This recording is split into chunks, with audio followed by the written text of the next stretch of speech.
Ang Ilog Pasig, ang daming malulungkot at masasayang mga alamat na halos lahat ay alam ko. Pero ang maaari ko lang ikwento ang masasaya at kalimutan ang mga malulungkot. Mukhang meron kang nais ipahiwatig sa salitang malungkot, Kapitan.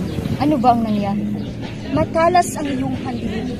Sa totoo lang, nang malaman ko ang pangalan ng ilog, naalala ko ang kwento ni Juan Crisostomo Ibarra. Ibarra? Parang narinig ko na ang pangalan na iyan. Ano nga ba ang nangyari sa kanya? Alam niyo ba? Senyor Simeon, ika'y namumutla. Tila ang paglalakbay na ito'y maghirap sa katulad nito. Ayos na ako, Padre Florentino. Huwag na nating pag-usapan ang hirap ng paglalakbay. Tingnan na natin ang kwento ni Ibarra. Si Ibarra ay anak ni Rafael Ibarra na nag-aaral sa Europea at bumalik. At sa kanyang pagbalik, nalaman niya ang pagkalisa ng kanyang ama. Tumingin kayo sa dakong roon. Ayon sa kwento, habang siya ay tinutugis ng mga kawal, siya ay tumalong sa iyo at pinaulanan ng mga bala. Ang tubig ay naging dugo, hudyat ng pagkamatay ng Ibarra. Ano ang nangyari kay Maria Clara ngayon? Ikinasal ba siya kay Linares? Lumipas ang 13 taon, ayon lamang ang nalaman ko. Habang si Ibarra ay namatay sa ilog na ito. Maaari kong tapusin. Kaibigan ko lang ang buhay kay Maria Clara. Sa kanya ko nalaman ang kwento.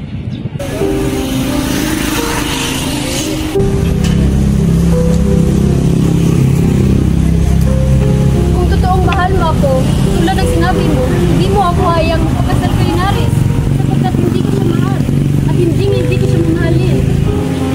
Maria Clara, gusto kong magpakasal ka kay Linares para sa iyong kinabukasan.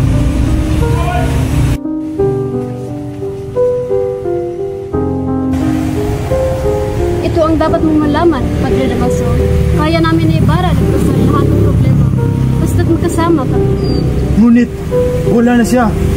Patay na siya. Anong magagawa ko? Hindi ko naman siya kayang buhayin. Hindi nga, pero kaya mo akong tulungan makalimutan siya sa pagpasok sa akin sa kumbento. Hindi! Hindi ako papayag na ikaw ay maging madre. Dalawa lang ang aking pinagpipilian, ang mamatay o pumasok sa kumbento. Mamili ka sa dalawa.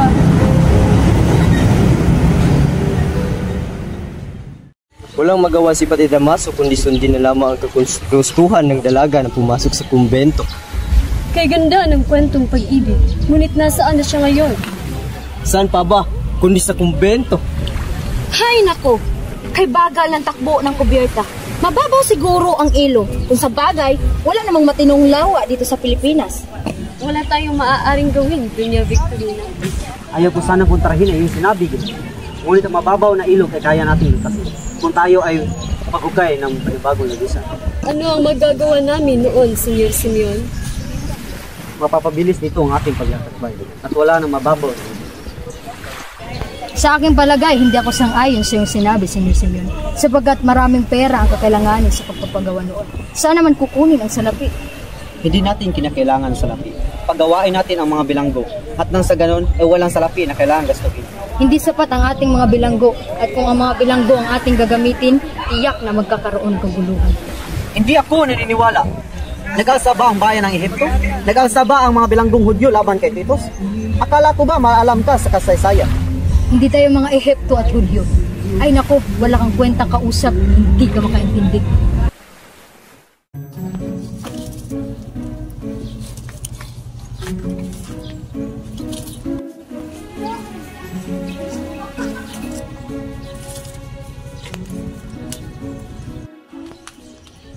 O Kapitan Basilio, kaya natin ipatayo ang Akademya ng Wikang Kastila. Paano mo nasasabi iyan? Niligyan namin si Padre Irene ng Kabayo bilang regalo. At nangako siya ng pagkikita kay Kapitan General na si Makaraang ay nag-alok ng kanyang lumang bahay. Hindi ko labis maintindihan bakit ninyo pinipilit ang Akademya ng Wikang Kastila. Sa panahon ko, Ang pinag-aralan ay Latin, hindi wikang Kastila. Si Kapitan Basilio talaga ay makaluma, hindi pinapahalagan ang modernasyon. Ganyan talaga lahat ng may edad. Nga pala, anong sabi ng inyong tiyong si Padre Florentino tungkol sa inyong ni Paulita? Payag naman siya sa totoo lang. Lagi niya naman akong sinasabihan sa tungkol sa aming kasal. Yung hindi lang magandang masasabi kay Paulita ay ang kanyang tiya na si Doña Victorina.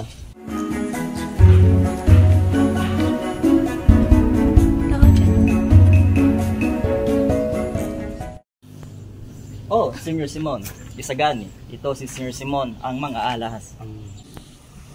Huwag sanang masugat ang iyong damdamin, Ginoong Sagani. Pero totoo ba na iyong probinsya napakahirap na hindi man lang makabili ng alahas sa akin? Hindi kami bumibili ng mga bagay na hindi kailangan sa buhay. Ayon sa dahilan, kaya kami hindi nabili. Tingin ko, dapat tayong uminom ng alak para sa pagunlad ng iyong probinsya. Salamat, Senyor. Ngunit hindi kami umiinom ng alak. Kung ganon, mauna lang ako sa inyo.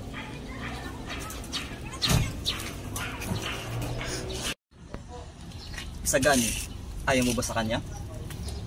Di ko alam, Basilio. Pero sa oras na nakikita ko siya, parang mabigat yung pakiramdam ko sa kanya. Dapat tayong lumayo sa kanya. Isa siyang malakas na tao. Siya ang kanang kamay ng general. Talaga? Oo, ayon sa kanyang mga kaibigan at sa kanyang mga kaaway. Nakita kaya niya si Kapitan Tiago? Oo, si Kapitan Tiago ang kasama niya pagdating dito, kaya pinaghinalaan na siya.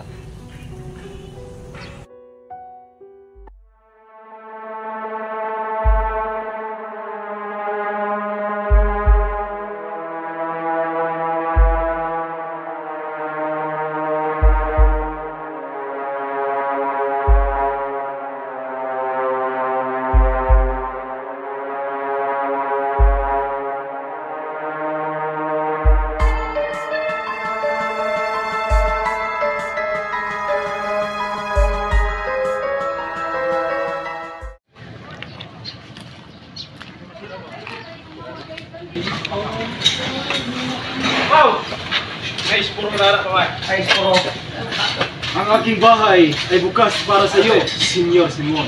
Maraming salamat, Kabisang Talis. Maupo po kayo.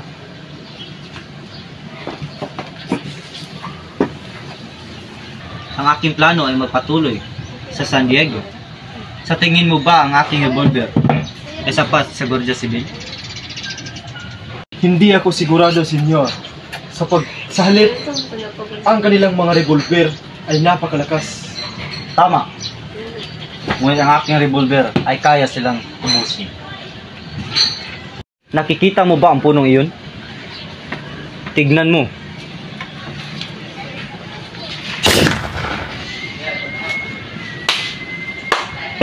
Kahanga-hanga ang iyong revolver, Senyor. Napakasimple, napakalakas. Nabili ko pa ang aking revolver sa ibang bansa. Kabisang Talis. Kung meron kang nagustuhan sila, huwag kang magpalata dahil tataasan ni Simon ang presyo. Tama. Matalas sa kanya pag-iisip pagdating sa negosyo. Ito ang unang pagkakataon na ipapakita ko ang aking mga pulseras sa buong mundo.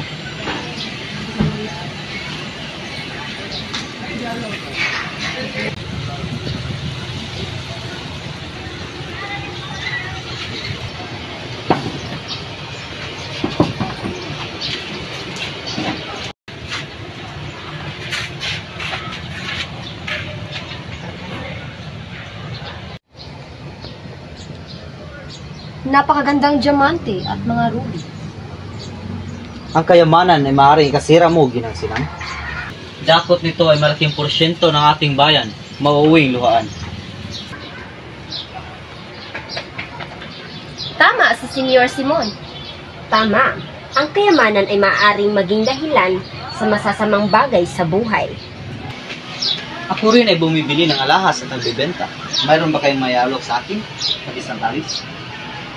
Wala akong maiaalok sa iyo, Senyor Simon. Sa halip, lahat ng alahas na naipon ng aking anak ay naibenta na. Mali ka, kabisang Talis.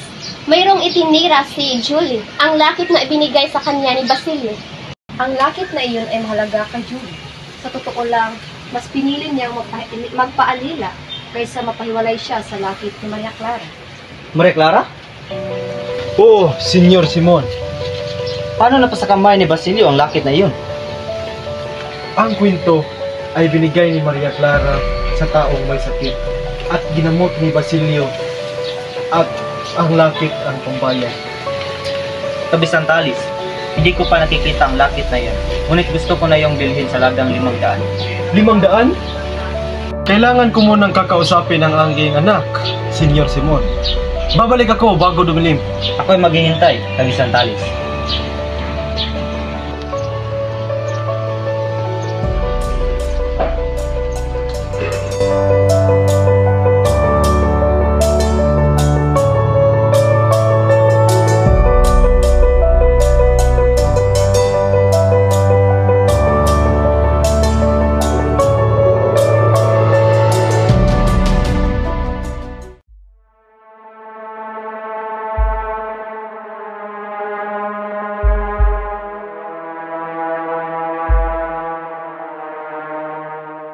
Nasaan na si Makaraig? Ano nagpapadagal sa kanya? Magsiyahan mga kaibigan, tayo ay nagtagumpay. Ano ang ibig mong sabihin, Makaraig? Nagkita kami kanina ni Padre Irene at sinabi niya sa akin na ang ating panukala ay pinag-uusapan ng mahigit 1 linggo kasama sina Padre Sibayla at Padre Camora. Pinutol naman ito ni Kapitan General ngunit inangat naman ni Padre Irene ang usaping pang-edukasyon. Hindi ba matagal iyon? Ayon ang sabi nila sa buong saya ni Padre Irene. Ngayon, kaya na niyang paandarin ang usapin at si Don Custodio naman na nandoon ay siyang naatasang magbigay ng pasya. Sa iyong sinabi na sa kanyang palad ang solusyon sa problema. Tama na kay Don Custodio at nangako na siya sa atin na may gagawin siya sa buwan na ito. Si Ginoong Pasta ay isang abogado. Kaya natin hikayatin si Don Custodio. Siya ay isang Indio at matalik ng aking tiyo. Gaano ka kasigurado na tatanggapin niya ang hating hilyo? Ako na aalam. Kung hindi natin mahihikayat si Ginoong Pasta sa mabuting paraan, gagamitin natin yung mga mananayaw na si Pipay.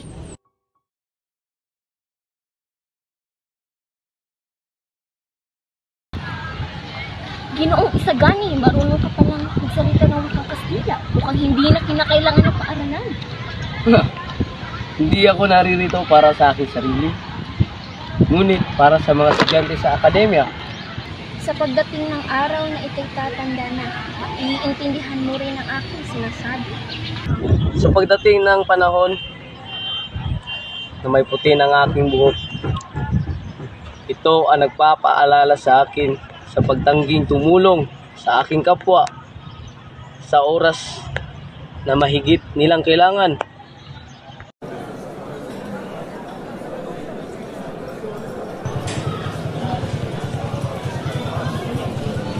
Napakadaming bayarin, ngunit kunti lang ang nagbayad.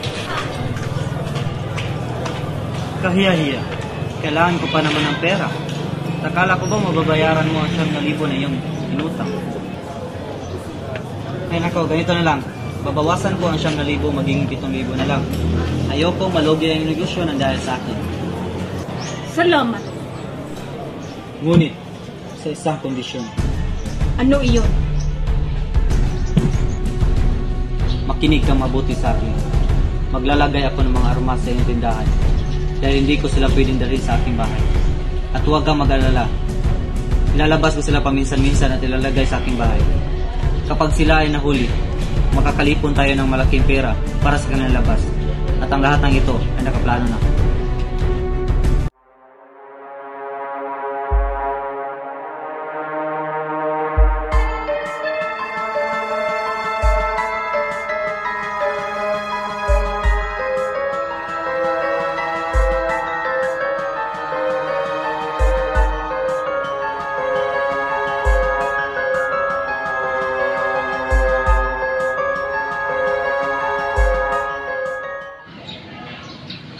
Craig, meron na bang resulta?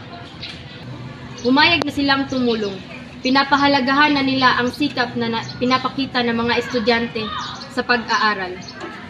Hindi tayo ay nagtagumpay. Hindi pa, Pekson. Hindi pa natin masasabi na tayo ay nagtagumpay dahil ang mga praile ay nagpapahayag pa at nagpaplano ng korporasyon. Makakatulong lang tayo sa pagtatakbo ng akademya sa paglaganap ng mga pondo na ibibigay sa korporasyon na napili natin. Ang nakakatuwa pa ay si Padre Irene ay gusto niya bigyan ng solo ang mga magbibigay bilang pasasalamat sa pagtulong. Wala talagang sigurado sa mundong ito. Aking pinaniniwalaan din. Kala ko naman tayo ay nagtagumpay na.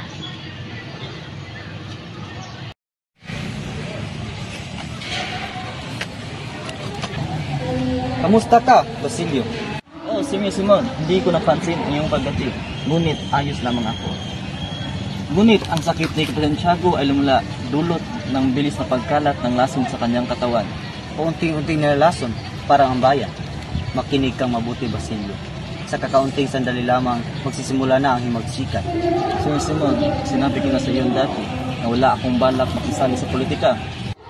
Nandito ako para papipiliin ka. Kamatayan o magandang kinabukasan. Kapag kami ay magtagumpay, lahat ng taong hindi sumasang-ayon na tulungan kami at tatagurian naming kalaban. Kamatayan o magandang kinabukasan, tiyak na ba yung pagtatagumpay? Kaya kong hikayatin ang lahat. Sa aking sinasabi, naniniwala sila na galing sa traile o general ang aking mga sinasabi. Sa ganitong dahilan, mas napapadali ang kanilang pagsali sa aking panig upang maghimagsik. Ano ba ang aking magagawa? Simple lang. Pumunta ka sa Santa Clara upang itakas ang pinakamamahal kong tao na ikaw at si Kapitan Tiago lamang nakakaalam. Si Maria Clara? Tama, si Maria Clara. Siya lang ang tanging dahilan kung bakit ako nabubuhay. Ginagawa ko ito upang mabuksan ang pinto ng kumbento. Ngunit, huli na ang lahat. Bakit? Ano ang nangyari kay Maria Clara? Patay na si Maria Clara. Sinungaling! Buhay pa si Maria Clara at ngayong gabi ay masasalba ko siya at ikaw ang mamamatay. Totoo ang aking sinasabi. Siya, kung ayaw mong maniwala sa akin, pumunta ka sa kumbento para malaman mo. Matay siyang hindi ko nakikita. Namatay siya na hindi niya nalalaman na nabubuhay ako para sa kanya. Kung wala na siya, ano pang silbi ng buhay ko?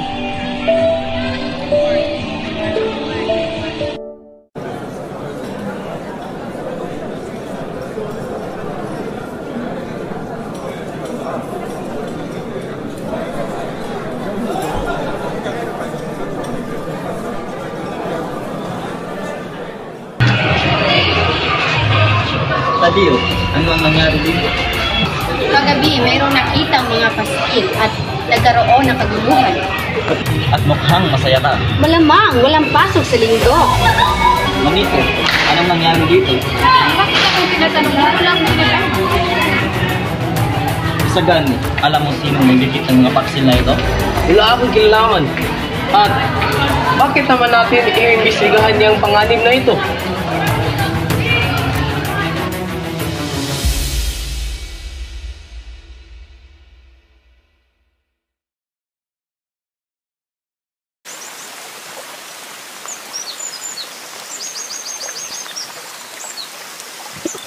Ayon sa aking mabalitaan, nakabilanggo si Basilio. Paano ang kanyang mga kasamahan? Lahat sila ay nakalaya na. Wala na makakatulong sa kanya upang makalabas. Ano ang nararapat kong gawin? Tulungan mo ako, Hermana Bali. Pakiusap. Alam ko na, si Padre Camora. Tama, makakatulong siya sa iyo. Halika na, Julie, at puntahan natin si Padre.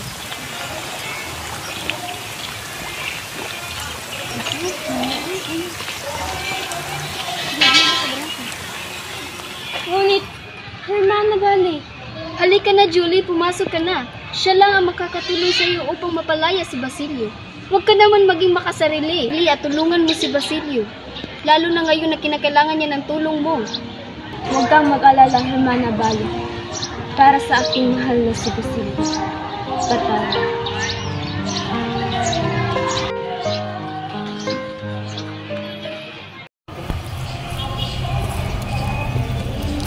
Malapit na ang kasal.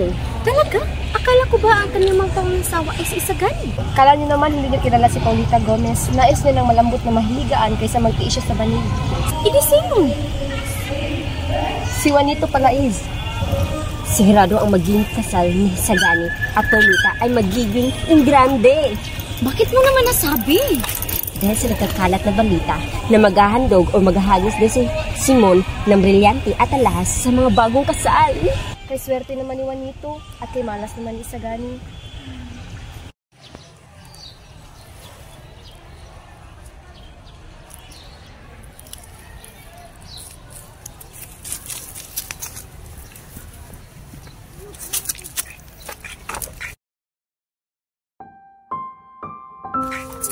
Mahal ko. Totoo ba? Kakasal ka na? At may Juanito pa talaga? Patawarin mo ko sa Lani.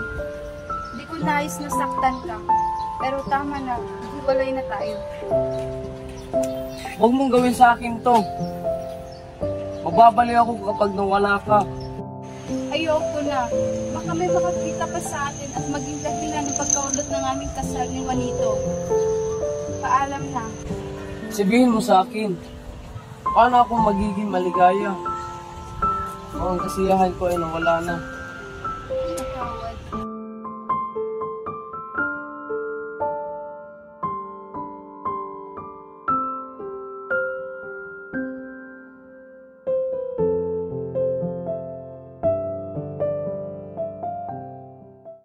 Tulora ka na.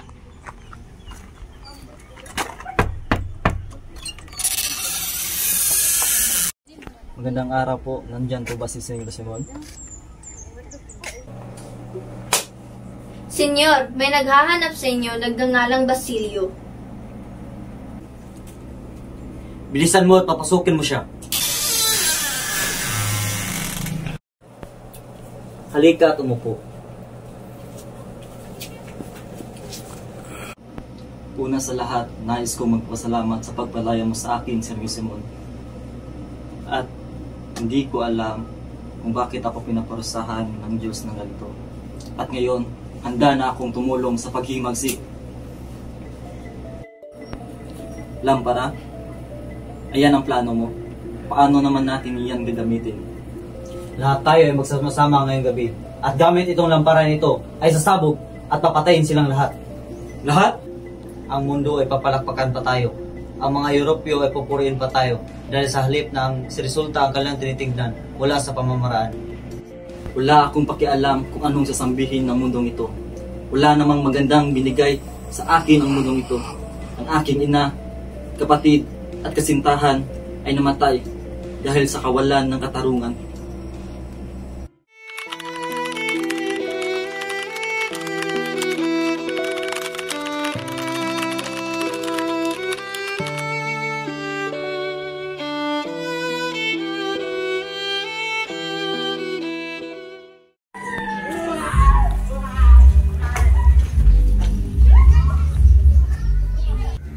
Ngayon ang kasal ni Juanito at Paulita. Magaganap ang kasal sa lumang bahay ni Kapitan Tiago at ang lahat ng bisita ay may kinalaman sa politika. Ngayon ang huling gabi para sa namamahala sa Maynila. Sa tingin mo, kailangan pa ba ng bagong kasal ang liwanag? Siguro, hindi naman sila habang buhay na sa dilim. Paumanin, ngunit kailangan ko na umalis. Mayroon pa akong mahalagang pulong ngayong gabi. Maganda siguro sa Senyor Simeon. Kung sinasabi mo yung nasa isip ko, nagkakamali ka. Hindi ako malululong sa tawag ng pag-ibig. Oo na, Sige, Senyor. Senyor.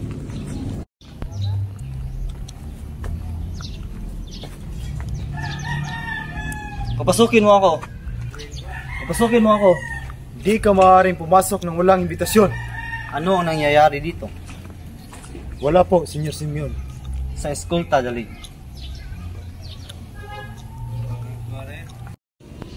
Siya!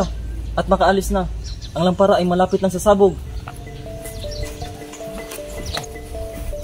Sagani, bakit ka naririto? Wala. Gusto pa naman silayan sa huling pagkakataon ng aking minamahal. Dahil bukas ay iba na siya. Wala ng oras. Kailangan mo nang umalis. Bakit? Anong meron? Bakit ka namumutla, Basilio? Gusto mo ba mamamatay? Kamatayan? Ang puso ko'y matagal na patay. Simula nang iniwan ako ng aking pinakamamahal. Ang kamatayan ay naghihintay sa bahay na iyan. Anong ibig mong sabihin? Para makalaya sa kamay ng malulupit, kailangan silang masugpo. Alang parang handog ni Simon ay ang maging dahilan ng malawakang pagsabog sa bahay na iyan kung nasaan ang mga piging. Hindi maaari yan. Ayun ang mangyayari sa gani. Ang lampara ay sasabog anumang oras. Halika na at tayo'y umalis.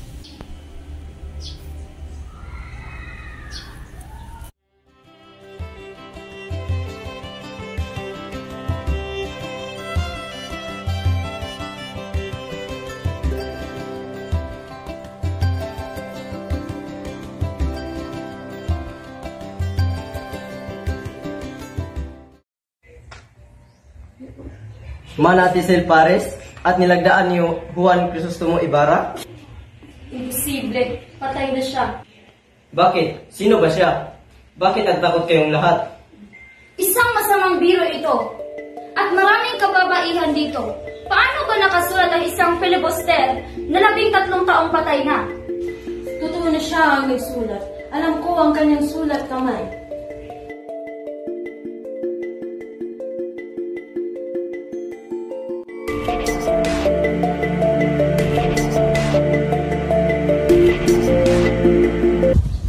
Ang buong ito ay kagagawa ni Simeon. Paano mo yan nasasabi?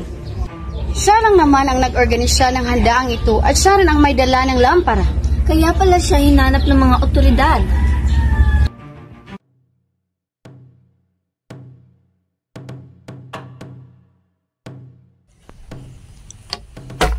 Ako, si Kabisang Talis, kilala bilang kilabot ng Luzon. Ang niloko lamang ni Simon. Sa oras na mahuli ko siya, pagbabayaran niya ang ginawa niya sa ating mga kasamahan. Sinungaling, Ginoo! Niloko niya tayong lahat!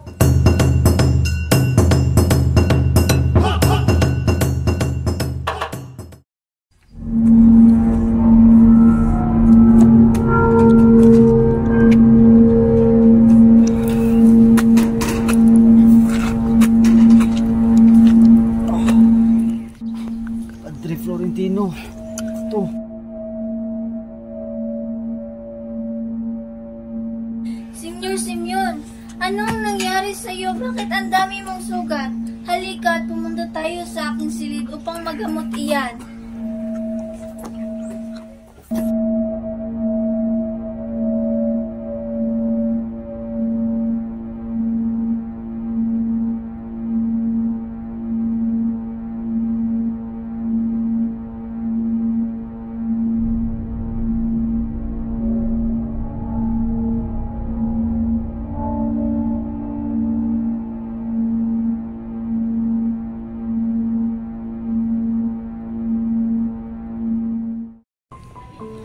Salamat, Padre Florentino. Ngunit, huli na ang lahat.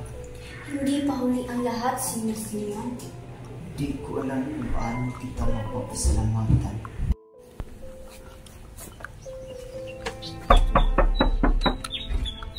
Sulat ho para kay Padre Florentino. Salamat.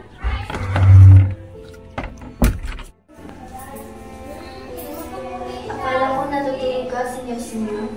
Kumusta ang iyong karindaman? Ano ang sulat na yan, Padre?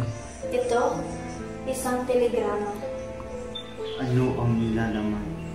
Ayon dito, ikaw ay huhulihin sa paglubog ng araw. Ako ay nauuhaw. Sandali lamang.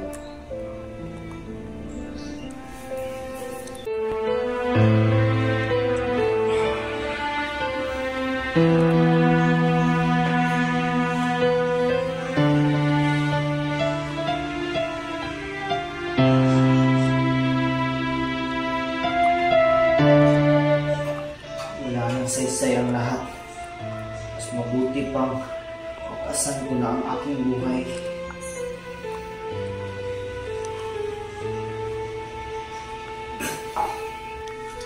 Mahaba Baging, ano ang inyong nagawa, Senyor? Nakaramdam ako ng sakit. Ubang sakit, ngunit alam kong hindi na ito magtatagal. Uminom ako ng lason upang mawala na ang lahat ng lungkot at sakit. Alam ng Diyos na lahat tayo ay nagkakamali, Senyor Simeon. Ika'y pinatawad na niya. Pinakita niya sa iyo ang kanyang lakas at tinalo ang iyong balak at pinarusahan ka. Ngunit hindi kanya hinatulan. Sa iyong tingin, ang ating bansa ba'y uunlad? Ang Diyos ay ang katarungan at ang kalayaan. Hindi natin kayang kwestiyonin ang kanyang mga nagawa dahil walang katarungan kung walang kalayaan. Bakit niya ako pinigilan sa aking mga balak? Pag ako ay tagumpay, makakamit natin ang kalayaan. Baka nakita niya na walang katarungan sa isyong pamamaraan para makuha ang kalayaan. Tanggap ko ang iyong pagpapaliwanag. Ngunit bakit hindi niya pinaparusahan ang mga taong dahilan ng aking paghihimagsik? Huwag mo siyang sisihin, Senyor Simeon. Ang kanyang parusa ay darating din. Salamat, Padre Florentino. Sana ikaw ay mabubuhay pa at makita ang kalayaan ng bayan na ito. Sana magpakita ng Diyos ng awa sa mga taong gumagawa ng masama sa iyo. Sana magsilbi kang modelo sa mga kabataan upang maging pag-asa ng ating bayan.